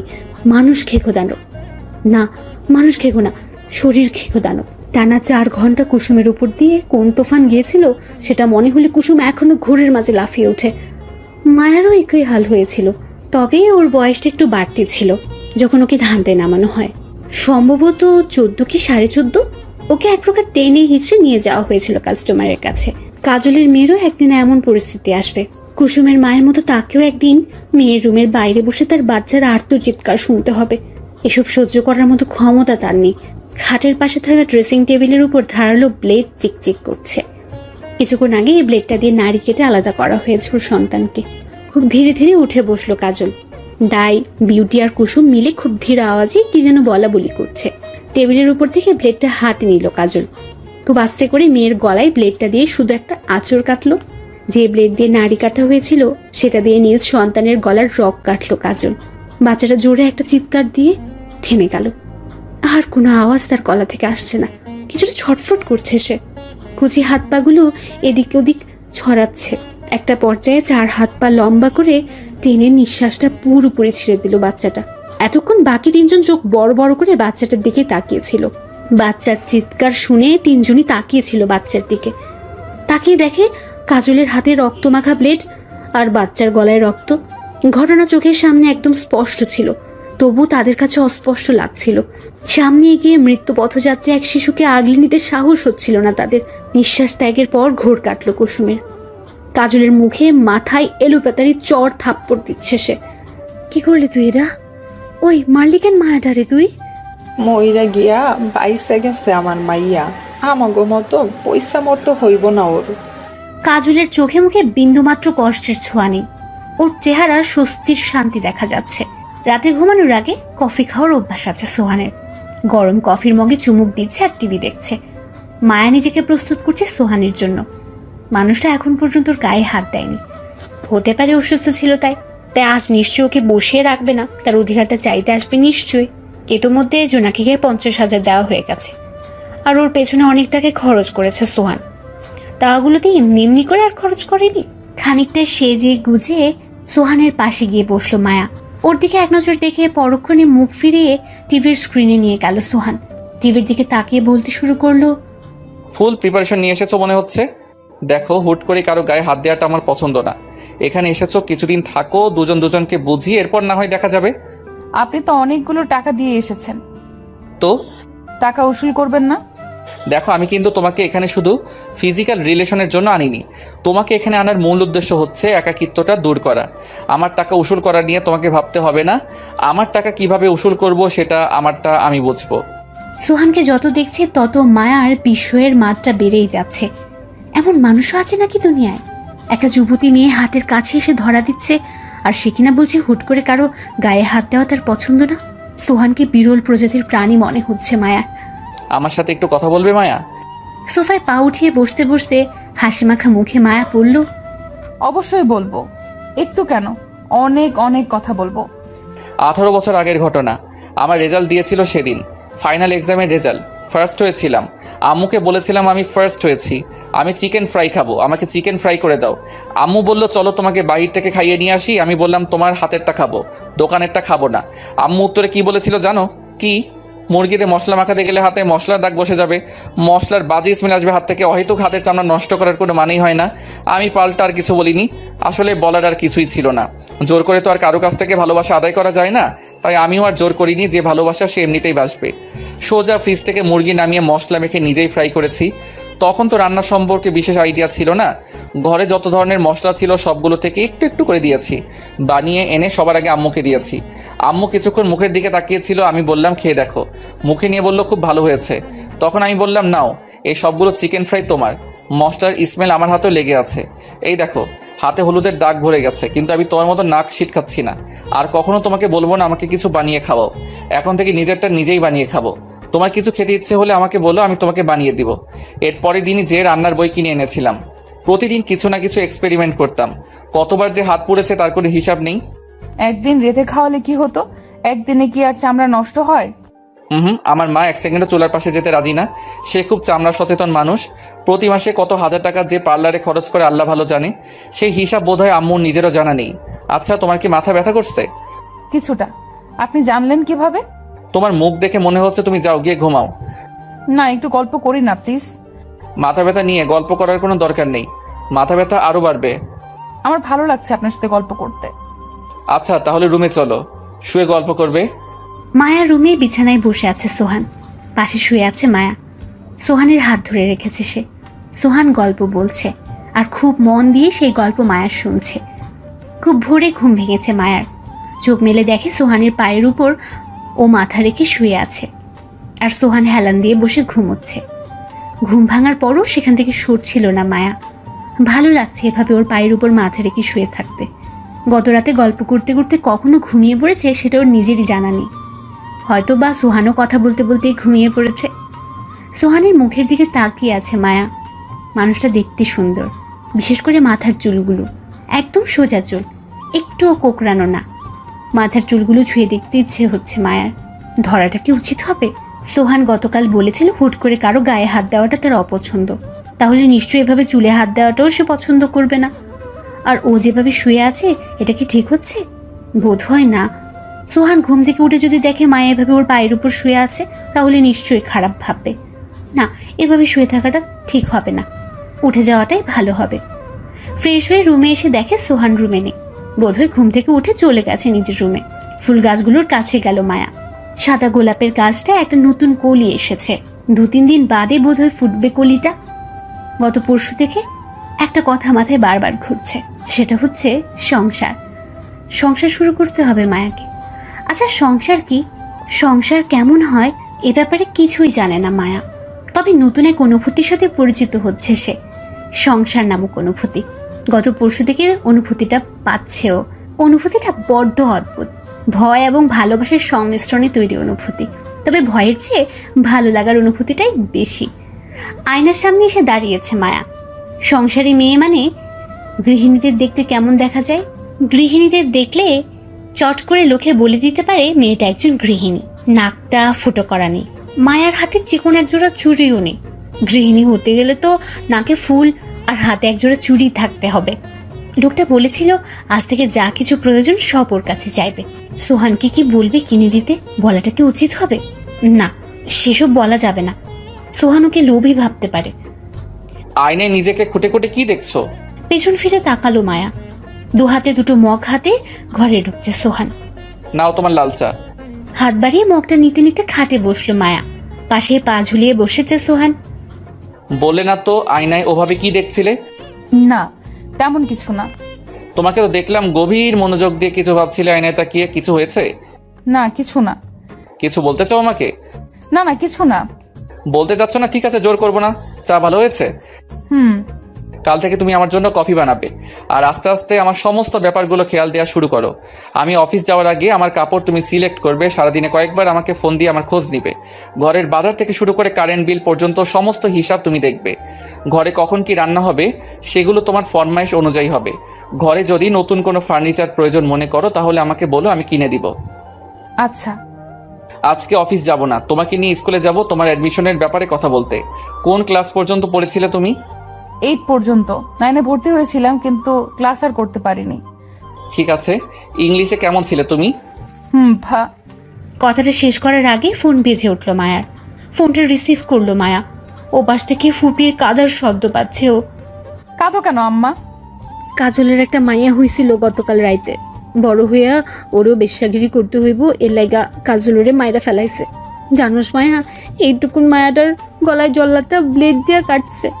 বাচ্চাটা একটা চিৎকার দিয়ে কতক্ষণ ছটফট করছে, এরপর মইরা গেল। দম বন্ধ হয়ে আসছে মায়ার, দু চোখ বেয়ে অঝরে পানি ঝরছে। সোহান কফি খাওয়া বাদ দিয়ে মায়ের মুখের দিকে তাকিয়ে আছে। এখন আমার কি মনে হইতেছে জানোস, তোরেও ছোট থাকতে মায়েরা ফেলার দরকার ছিল, তাইলে তোরে আজকে বিশ্বা হইতে হইতো না। আমগো জিন্দেগিটা অনেক খারাপ রে মায়া, এই জিন্দেগি করার চেয়ে মইরা যাওয়ান ভালা। আমারও মইরা যাওয়া উচিত আছিল, কিন্তু সাহস করতে পারি নাই। মরতে গেলে অনেক সাহস লাগে। বাচ্চাটা কি মাটি দিয়ে দিছে? ভুরে মাটি দিছে। আর কথা বাড়ালো না মায়া, ফোনটা কেটে দিল।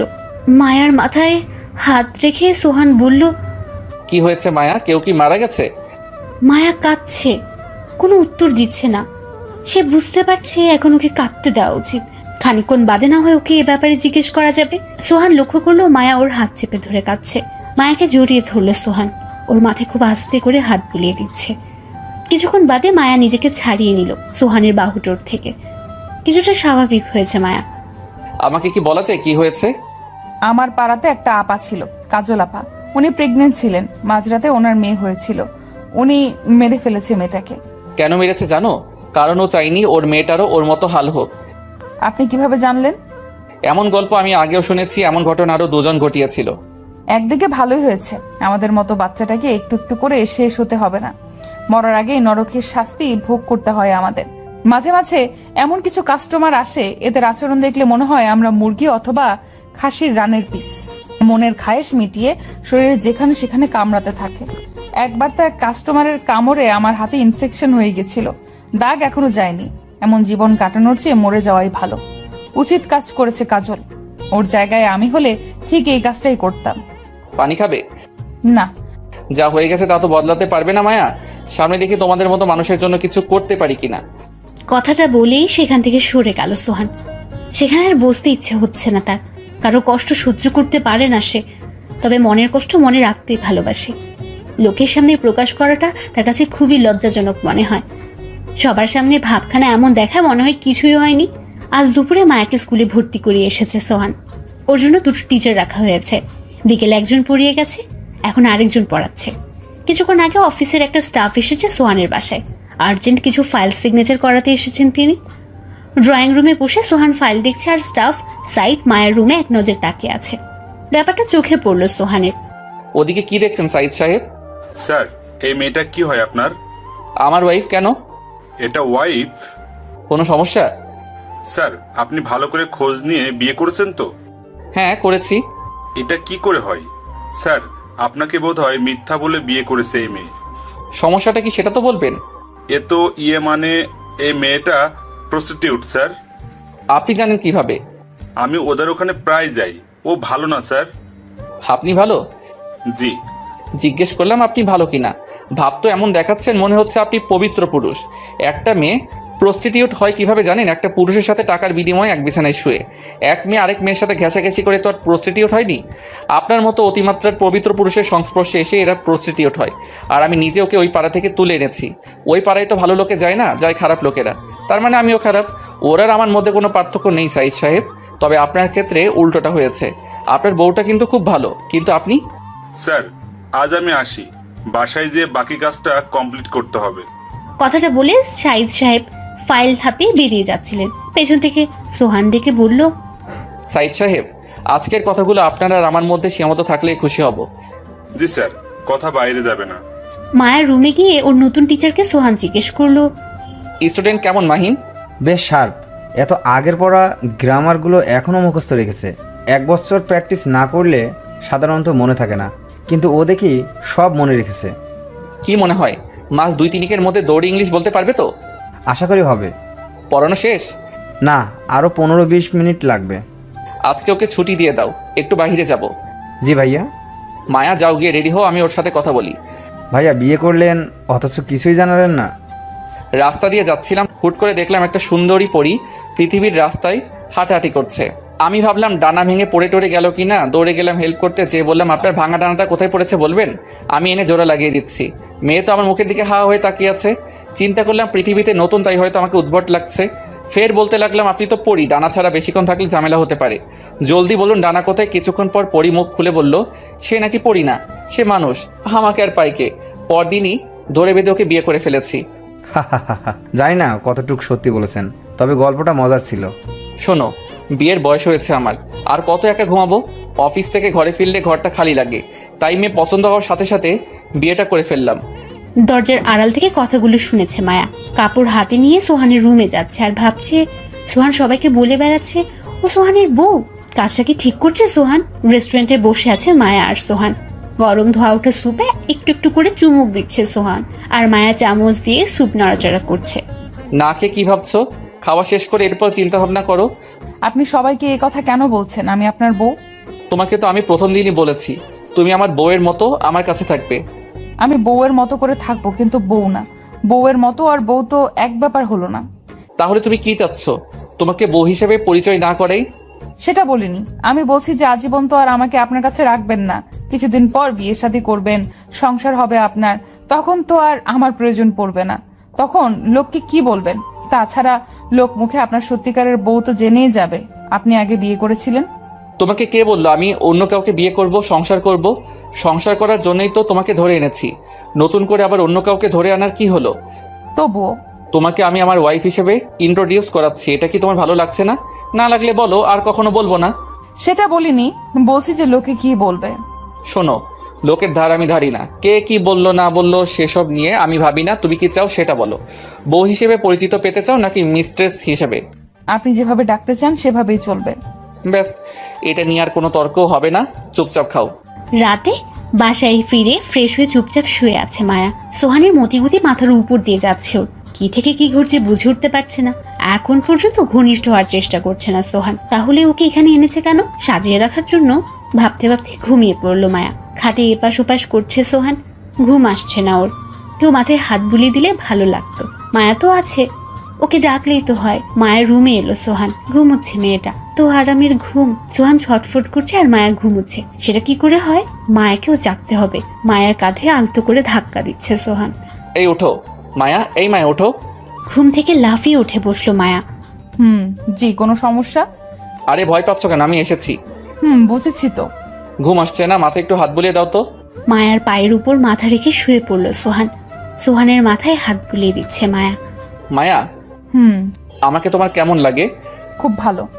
জানো, শুরুতে সবাই এই কথাই বলে, যখন আমার রাগটা দেখে তখন আমার সাথে আর কেউ মিশতে চায় না, যারা মিশে তারা প্রয়োজনে মিশে আমার সাথে। একদিন হয়তো রাগের মাথায় তোমাকেও গালি দিব, এরপর তুমিও আমাকে খারাপ ভাববে। আমি গালি শুনে অভ্যস্ত। যারা তোমাকে গালি দিয়েছে তাদের তুমি আগে থেকে খারাপ জানতে, কিন্তু তুমি তো আমাকে ভালো মনে করো। পরে যখন আমার মুখে গালি শুনবে তখন তোমার ঠিকই খারাপ লাগবে। যখন গালি দিবেন তখন না হয় বুঝবো। একটা কথা বলি, তোমাকে জড়িয়ে ধরে ঘুমাই? আপনার ইচ্ছা। তোমার কোনো ইচ্ছে নেই? আমাদের ইচ্ছা অনিচ্ছার নামে কিছু নেই। তোমাকে আমি আমার ওয়াইফ হিসেবে ট্রিট করছি মায়া, প্রস্টিটিউট হিসেবে না। সো তোমার ইচ্ছাটা আমার জন্য অনেক বড় কিছু ম্যাটার করে। যদি না করি? আমার রুমে চলে যাব। আপনি এখানেই ঘুমাবেন আমার সাথে। তাহলে তুমি আমাকে পারমিশন দিচ্ছ? হ্যাঁ, দিচ্ছি। মায়ের পায়ের উপর থেকে সরে বালিশে এসে শুয়ে পড়লো সোহান। মায়াকে টেনে নিল নিজের বুকে। সোহানের সবকিছু ভালো লাগে মায়ার, বিশেষ করে মায়ের প্রতি যে সম্মানটা দেখায় সেটা মায়ের খুব পছন্দ। প্রতিটা মানুষেরই কোনো না কোনো খারাপ দিক থাকে, সোহানেরও আছে। রাগটা না হয় তার একটু বেশি রেগে গেলে মুখের লাগাম থাকে না, সে তো মানুষ, ফেরেশতা তো আর না। এমন লোকের সাথে চোখ বন্ধ করে সারা জীবন পাড়ি দেওয়া যায়? তাহলে ওই 3টা মেয়ে কেন ওকে ফেলে চলে গেল? একটা বাজে দিকের জন্য কি মানুষটার বাকি সব ভালো গুণগুলো তাদের কাছে ধামাচাপা পড়ে গেল? সম্মান, মায়ের কাছে শব্দটা প্রচন্ড রকমের ভারী মনে হয়। সম্মান কখনো সে কারো কাছে পায়নি, তাই কথাটা তার কাছে খুব মূল্যবান। 18 বছরের জীবনে প্রথম কোনো পুরুষ ওকে সম্মান দিচ্ছে। এতকাল যারা অসম্মান করতো তারাও পুরুষ ছিল, আর এখন যে সম্মান দিচ্ছে সেও একজন পুরুষ। তার প্রতি ঘৃণা বা ক্ষোভ জন্মায় না, জন্মায় ভালোবাসা, শ্রদ্ধা। সোহানের প্রতিটা ব্যাপারের প্রতি প্রেমে পড়ে যাচ্ছে মায়া। নিজেকে কোনোভাবে আটকাতে পারছে না। সে ভালো করে জানে প্রেম ভালোবাসার অধিকার তাদের নেই, তবুও ভালোবাসাটা তৈরি হচ্ছে। হতে পারে ভালোবাসার প্রকাশ করার ক্ষমতা বা অধিকার কোনোটাই তার নেই, কিন্তু ভালোবাসাটা মনের ভেতরে তো চেপে রাখা যেতেই পারে, মুখে না আনলেই হলো। এমন মানুষকে কি ভালো না বেশি আদৌ থাকা সম্ভব? মানুষটার বুকে ধুক ধুক শব্দ শোনা যাচ্ছে। মনে হচ্ছে সোহানের হৃদস্পন্দনেরও প্রেমে পড়ে যাচ্ছে সে। আচ্ছা, এই ভালোবাসার পরিণতি কি হতে পারে? ভালো পরিণতি হবে না সে ব্যাপারে পুরোপুরি নিশ্চিত মায়া। সামনে খুব বড়সড় একটা ধাক্কা সে খাবে। এই ভালোবাসার বিনিময়ে এটা তার খুব ভালো করেই জানা আছে। তবুও ভালোবাসাটা বেড়েই চলেছে। হোক না খারাপ পরিণতি, তাতে কি? জন্মলগ্ন থেকে শুরু করে এখানে আসার আগ পর্যন্ত তো খারাপের মাঝে আটকে ছিল। নতুন করে না হয় আবার খারাপ কিছু হবে, এতে তার কিছু আসে যায় না। একটা সময় হয়তো বা সোহান ওকে ছেড়ে চলে যাবে, তখন হয়তো বা ওর প্রয়োজনটা আর সোহানের কাছে থাকবেও না, শুধু ওকে ভালোবাসবে মায়া। এখন কাছ থেকে ভালোবাসে, তখন না হয় দূর থেকে ভালোবাসবে। মায়া ভালোবাসতে জানে, যে ভালোবাসতে জানে সে কাছে থেকেও ভালোবাসতে জানে, দূরে থেকেও ভালোবাসতে জানে। মায়াকে এক হাতে পেঁচিয়ে অন্য হাতে ওর চুলের গোড়ায় আঙ্গুল চালাচ্ছে সোহান। অদ্ভুত অনুভূতি হচ্ছে মায়ার, তবে অনুভূতিটা সুন্দর, একটু বেশি সুন্দর। সোহানকে আরো শক্ত করে জড়িয়ে ধরল মায়া। হৃদস্পন্দনটা একটু জোরে শোনা যাচ্ছে।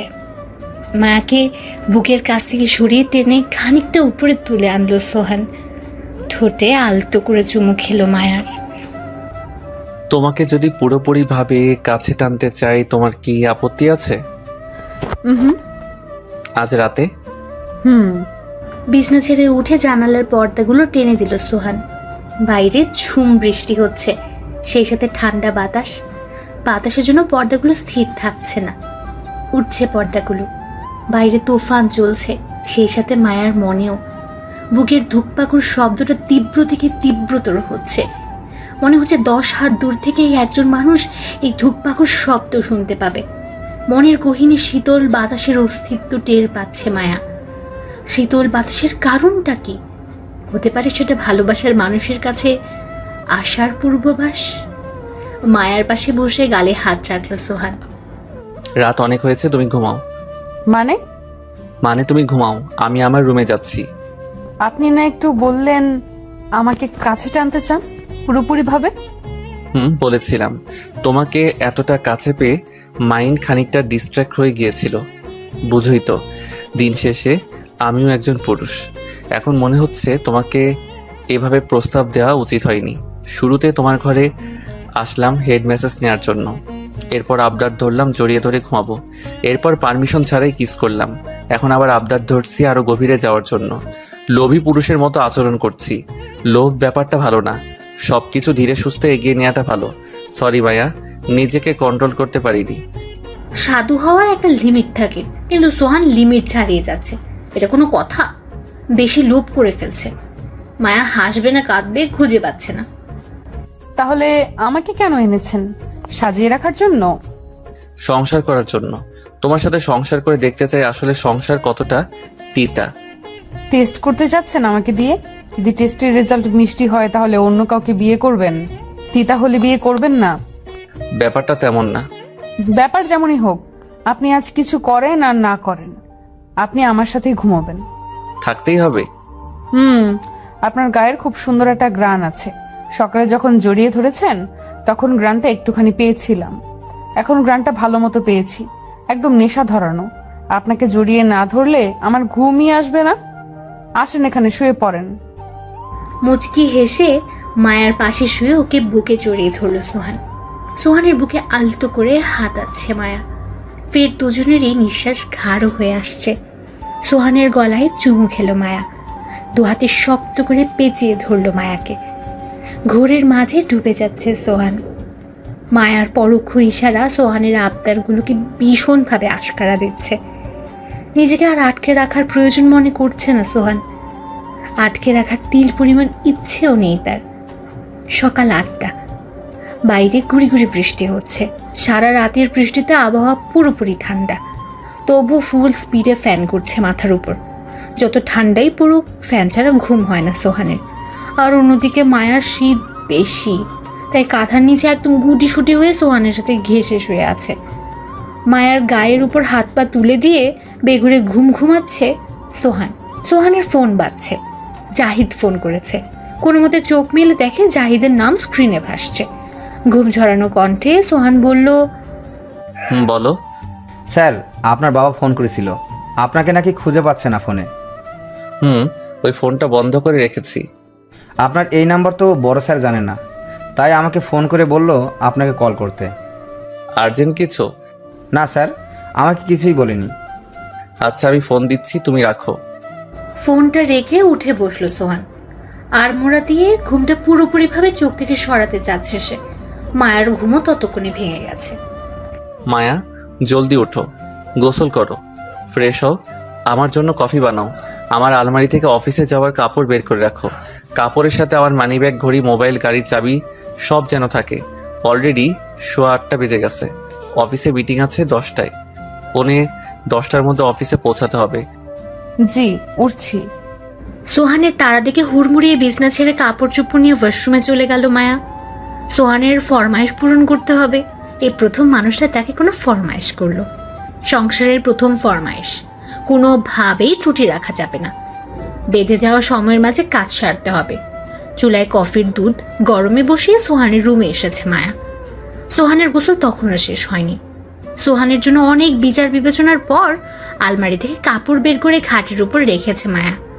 ওয়ালেট, মোবাইল, গাড়ির চাবি সব রাখা আছে কাপড়ের পাশে, কিন্তু ঘড়ি খুঁজে পাচ্ছে না মায়া। সোহানের বেডরুম তন্ন তন্ন করে খুঁজছে মায়া। ভাবছে সোহানকে কি একটাবার জিজ্ঞেস করবে। ওয়াশরুম থেকে শ্যাম্পুর স্মেল আসছে। সোহান চুলে শ্যাম্পু করছে। এখন যদি ডেকে কোনো কথা জিজ্ঞেস করে তাহলে উত্তর দেওয়ার সময় সোহানের মুখে শ্যাম্পুর ফেনা সহ পানি মুখের ভিতর ঢুকে যেতে পারে। তাই এই মুহূর্তে জিজ্ঞেস না করাটাই হয়তো ভালো হবে। রান্নাঘর থেকে কাজের লোক শামীমের কণ্ঠ ভেসে আসছে। ভাবি, দুধ তো গরম হয়ে গেছে, কফি বানাইবেন না? চুলায় দুধ বসিয়ে এসেছে, একদমই খেয়াল ছিল না মায়ের। দৌড়ে কিচেনে যেয়ে দেখে শামীম চুলা থেকে দুধের পাতিল নামিয়ে রেখেছে। আমি তো ভুলেই গেছিলাম শামীম ভাই। আমি নামাইয়া থুইছি ভাবি, চিন্তা নাই। এখন কি কি মেশাবো এটাতে? মগে দুধ ঢালেন, 2 চামচ কফি, 1 চামচ হরলিক্স আর আধা চামচ চিনি মিলাইবেন। শামীম ভাই, উনি ঘড়ি কোথায় রাখে জানেন? স্যারের তো ঘড়ি আছে 4-5টা, একটা পাইতেছেন না? না। গতকাল বাইরে থেকে আইসা ড্রয়িং রুমের টি টেবিলের উপরে থুইয়াছিল, দেখছিলাম। আর বাকিগুলো কই আছে জানি না। ভেতর থেকে সোহানের গলার আওয়াজ পেল মায়া। আমার ঘড়ি কোথায়? ঘড়ি বের করনি কেন? ঘড়ি খুঁজছি কিন্তু পাচ্ছি না। ড্রয়িং রুমে দেখো, পাবে। আর আমার সব ঘড়ি আলমারির মাঝের দরজার সেকেন্ড ড্রয়ারে থাকে। আমি এনে দিচ্ছি। দৌড়ে ড্রয়িং রুম থেকে ঘুরিয়ে এনে খাটের উপর রাখলো মায়া। সোহান মাথার ভেজা চুল মুছছে। কফি হয়েছে? না, এক্ষুনি আনছি। ছুটে কিচেনে গেল মায়া। খুব জলদি বাকি উপকরণ মিশিয়ে কফি তৈরি করে সোহানের সামনে হাজির করলো। তুমি তো আমার মোজা বের করে রাখোনি। এক্ষুনি বের করে দিচ্ছি। এই দাঁড়াও। জি। এভাবে দৌড়াদৌড়ি করছো কেন? ধীরে সুস্থে কাজ করো। আসলে আমি একটু নার্ভাস। কখনো কাউকে সংসার করতে দেখিনি। কাজ কিভাবে গুছিয়ে করতে হয় আমি জানি না। এই প্রথম আপনি কিছু করতে বলেছেন। আমি চাই না কোনো ত্রুটি থাকুক। বসো এখানে। মোজাগুলো বের করে দে। বসতে বলেছি, বসো। কফির মগে চুমুক দিচ্ছে সোহান।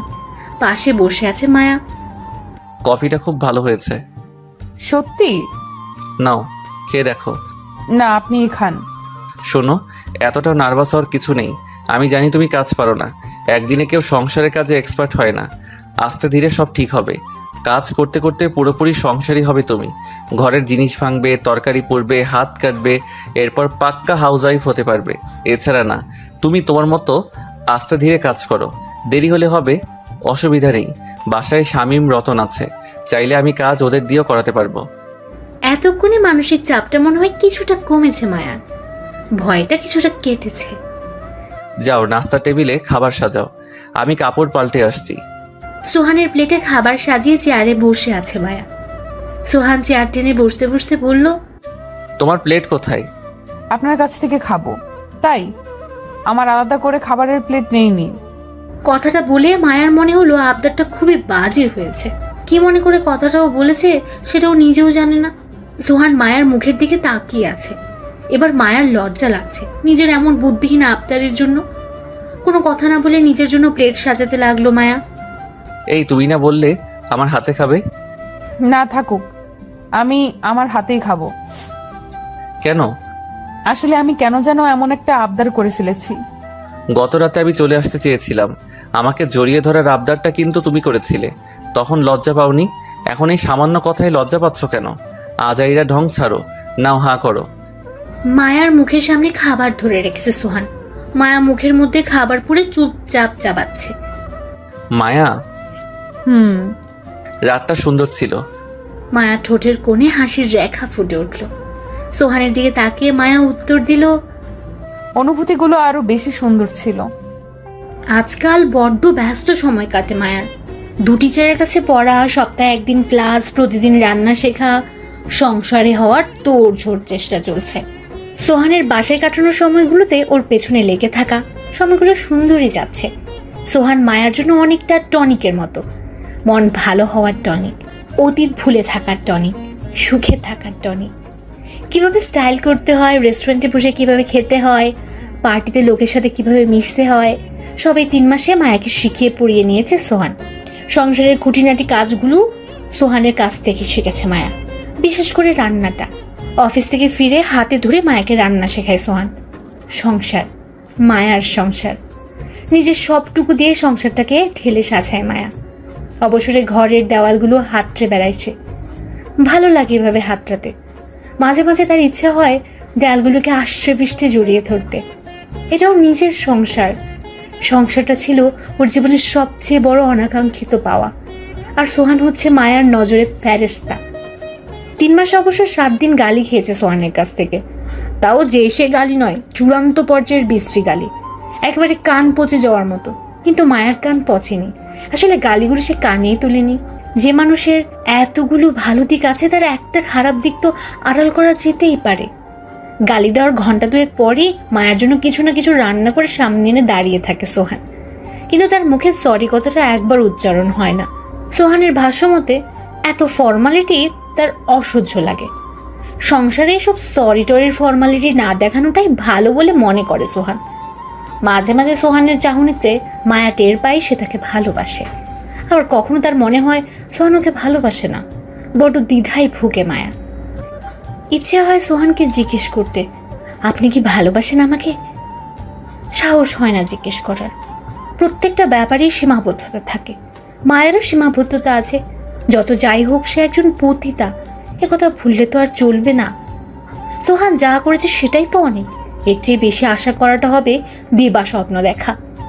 এসব ভেবে কখনো মায়ের মন খারাপ হয়, আবার কখনো নিজের মনকে নিজেই বোঝায়। সন্ধ্যা হয়ে গেছে, আধার নেমে আসছে বাইরে। আশেপাশের বাসাগুলোতে এক একটা করে লাইট জ্বলছে। নিজের রুমেও লাইট জ্বালালো মায়া। হাত মুখ ধুয়ে আয়নার সামনে দাঁড়িয়ে চুল আঁচড়াচ্ছে ও। সোহান আসার সময় হয়েছে। 5 ক্লিপ দিয়ে চুলটা আটকে নিল মায়া।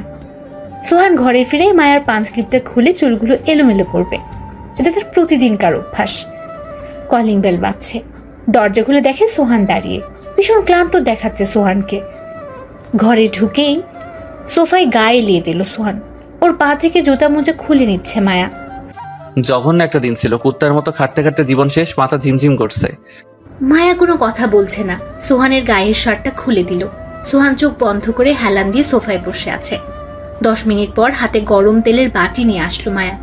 তার পেছন পেছন রতন এলো 1 বোল কুসুম গরম পানি সহ। সোহানের পায়ের কাছে বোলটা রাখলো রতন। সোহান বলে পা ডুবিয়ে বসে আছে, আর মায়া সোহানের মাথায় গরম তেল মালিশ করে দিচ্ছে। 10 মিনিট পর সোহান বলল, তোয়ালে আর ট্রাউজার বের করো, গিয়ে আমি গোসল করব। সোহানের ওয়াশরুমে তয়লা আর ট্রাউজার রেখে আসলো মায়া। চুলায় দুধ বসিয়েছে সে। মায়া জানে সোহান ওয়াশরুম থেকে বের হয়ে এক মগ স্ট্রং কফি চাইবে। মায়ার রুমে বসে কফির মগে চুমুক দিচ্ছে সোহান।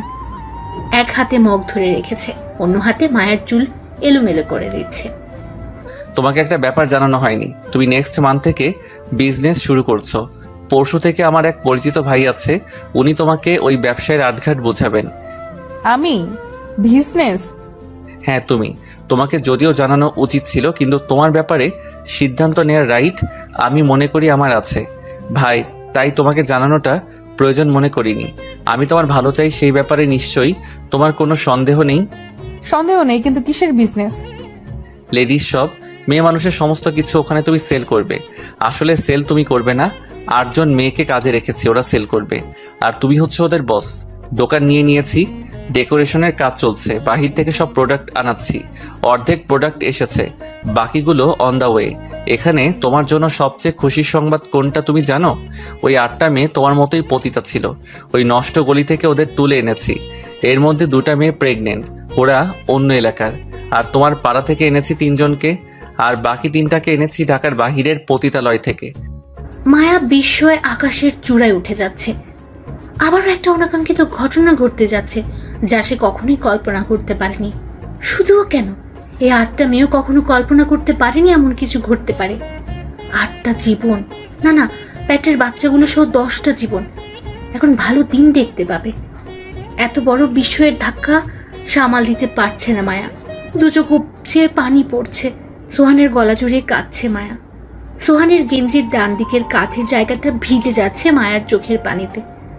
সোহান মায়াকে কান্না থামাতে বলছে না, সে জানে এটা খুশির কান্না, তাই মায়াকে কাঁদতে দিচ্ছে সে। মায়ার পিঠে চুলে আলতো করে হাত বোলাচ্ছে সোহান, সে সাথে ঠোঁটের কোণে মৃদু হাসি লেগে আছে তার। আপনি কি সত্যিই পুরুষ মানুষ? কেন, কোনো সন্দেহ আছে? পুরুষ মানুষ এত ভালো হয় জানতাম না। তোমার কি ধারণা এসব আমি তোমার জন্য করছি? তাহলে? যা করছি নিজের জন্যই করছি, নিজের মানসিক শান্তির জন্য করছি। এখানে তোমার যতটুকু না স্বার্থ আছে, তার চেয়ে বেশি আমার স্বার্থ আছে। মনের শান্তি খুব বড় জিনিস মায়া। আমার সব থেকেও কিছুই ছিল না। কেন ছিল না জানো? মনের শান্তি ছিল না। এখন আমি শান্তি পাই, প্রচন্ড রকমের শান্তি। শুধুমাত্র শান্তির আশায় আমার জন্য এত কিছু করছেন? মনের খোরাকের যে কত মূল্য তা হয়তো তোমার জানা নেই মায়া। সোহানের ফোন বাজছে, স্ক্রিনে আলিশার নাম ভেসে উঠছে। আলিশা হচ্ছে সোহানের প্রথম প্রেমিকা। ফোনটা রিসিভ করছে না সোহান। আলিশার নামটা দেখে ফোনটা সাইলেন্ট করে ফেলে রেখেছে সোহান। প্রথমবার কেটে যাওয়ার পর আবার ফোন করছে আলিশা। ফোনটা রিসিভ করছেন না যে? ওর সাথে কথা বলার মুডে আমি একদমই নেই। কে উনি? আলিশা, আমার প্রথম গার্লফ্রেন্ড, ওই যে বিষ খেয়েছিল না, ওই মেয়েটা। তো রিসিভ করেন। দূর, এসব প্যারাদায়ক মানুষ আমার পছন্দ না। আরে বারবার ফোন করছে, রিসিভ করেন। ফোনটা রিসিভ করে মায়ের কানে দিয়ে সোহান বলল, তুমিই কথা বলো। চোখ বন্ধ করে উল্টো দিকে ফিরে শুয়ে আছে সোহান। মায়া কি বলবে বুঝে পাচ্ছে না। ওপাশ থেকে আলিশা হ্যালো হ্যালো করেই যাচ্ছে। কয়েক সেকেন্ড পর মুখ খুলল মায়া। জি হ্যালো। সোহান কোথায়? জি, উনি ওয়াশরুমে। তুমি ওর ওয়াইফ তাই না? জি। কি আশ্চর্য, এমন আদিলের মতো জিজি করছো কেন? না মানে হ্যাঁ, আমি ওনার ওয়াইফ। বিয়েটা কি লাভ নাকি অ্যারেঞ্জ? উনি আমাকে দেখেছে আর কিছুক্ষণ পরই বউ বানিয়ে ফেলেছে। এখন আমি জানি না এটা লাভ না অ্যারেঞ্জ। কি, এটা কেমন উত্তর? What ever. তুমি কি জানো আমি কে? জি, আপনি আলিশা, ওনার প্রথম প্রেমিকা। ও, আমার গল্প করেছে তাহলে। বিয়ের কতদিন হলো? 3 মাস। এতদিনে নিশ্চয়ই টের পেয়ে গেছো সোহান একটা পাগল। কই না তো, উনি তো দিব্যি সুস্থ আছেন। যেই ছেলে প্রতিদিন গালি দেয় তাকে কি করে তুমি সুস্থ বলো? কোনো সুস্থ মানুষের ভাষা এত জঘন্য হতে পারে না। আমাকে তো কখনো গালি দেয়নি। Are you serious? গালি দেয়নি? না তো। ও ঠিকই তো, গালি দিবে কেন? তুমি তো তার ওয়াইফ, পরম প্রিয় মানুষ। আমি তো প্রেমিকা ছিলাম।